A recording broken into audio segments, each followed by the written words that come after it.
In this video, we're going to talk about how to stay focused on the instrument.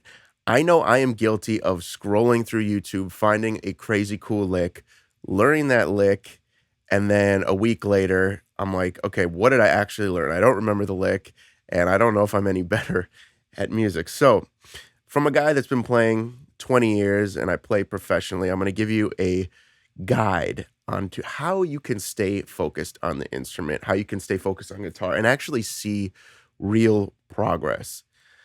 Okay, here's the first thing is writing down a goal. Write down a goal that you have because if you don't, you're going to notice like you might have reached a goal, you might have scored a touchdown, but the end zone keeps moving further and further back. You don't realize you scored a touchdown. You don't realize you've won and that you've made strides. Okay, so write down a goal. That goal could be I want to learn one song a month, or I want to learn all my major scales. Whatever it is, just write it down because it needs to be written down for you to see that progress and work towards that goal. Whatever it is, there's certain things you need to know.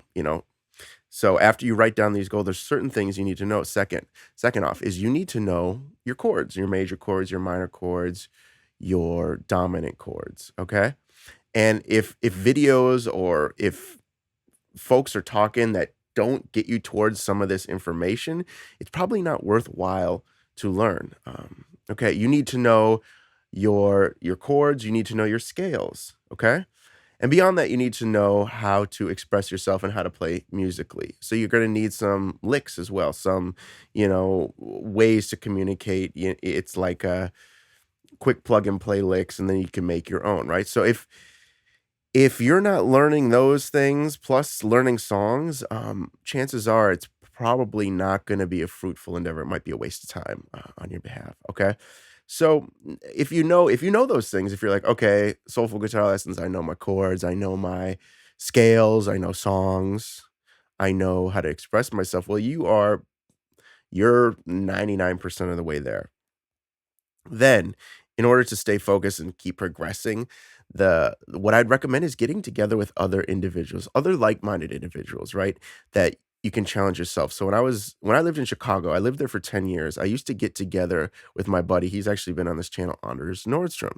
We used to get together every week, every Sunday, like in the evenings, and we would challenge each other by just being like, "Hey, okay, I'm gonna give a song for you to learn. You're gonna give a song for me to learn, and then at the end of the week, we're going to play these songs, right? So you're going to already incorporate your chords and your scales, and you're going to start getting your reps in for songs. Okay. And by the end of the year, if I tell him to learn a song, he tells me to learn a song. That's 52 weeks in a year. So that's 104 songs that we've learned just challenging each other, right? So that is a great way. There's no substitute for getting together with other folks in person and just challenge and like there's really no substitute again for if you want to stay focused and really learn. There's no substitute for failing. So when you're in that environment of somebody else is there and you mess up a chord, you mess up a scale, there's something that happens in your brain where it's like fool me once, but I won't get fooled again. You're gonna mess up and you're gonna say, oh, what was that? And then you're gonna figure out, okay, you won't mess that up again. Whereas if you're in your room, like, or in the safety of your practice space, it's really easy to just be like, oh yeah, let rewind. I'll do that again. Okay, so when you're getting together with folks, it's a great way to solidify and to mess up in a safe place. It's not on stage or in front of 5,000 people or in front at a bar or at a whatever it is, whatever your performance is. So that those are like, and also here's another great way to stay focused is to really when you write down your goals when you're online, because I know a lot of you're watching this video, a lot of learning is done online. Search for actively search for information that is going to benefit you with those goals. Don't let the algorithm dictate what you should watch.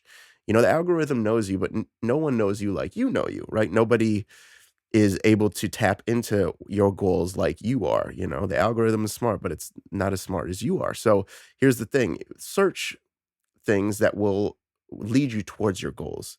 Lead you towards knowing songs or knowing chords or knowing scales or unlocking that type of potential within yourself. Because if you don't, if you just start clicking away, you're gonna get lost in that black hole, and I know we've all gotten lost in that rabbit hole of, 10 hours later, you pop up and you're like, "Wait, what did I just do? What did I learn? Did I learn anything? I don't know," and you saw a lot of great players, right? I'm sure, but did you really learn anything? So, keeping that focus, which all ties back to the number one thing of writing down your goals, is going to be essential. It's going to be pivotal in your learning, into your growth, and into ultimately your self-expression and mastery of this instrument. So I hope this has been helpful. I'm always here to help, so please leave a comment if you have anything to add or just want to say hi. This is a great, great community we're fostering. So thank you so much for being a part of this community. I will talk to you very soon. Bye bye.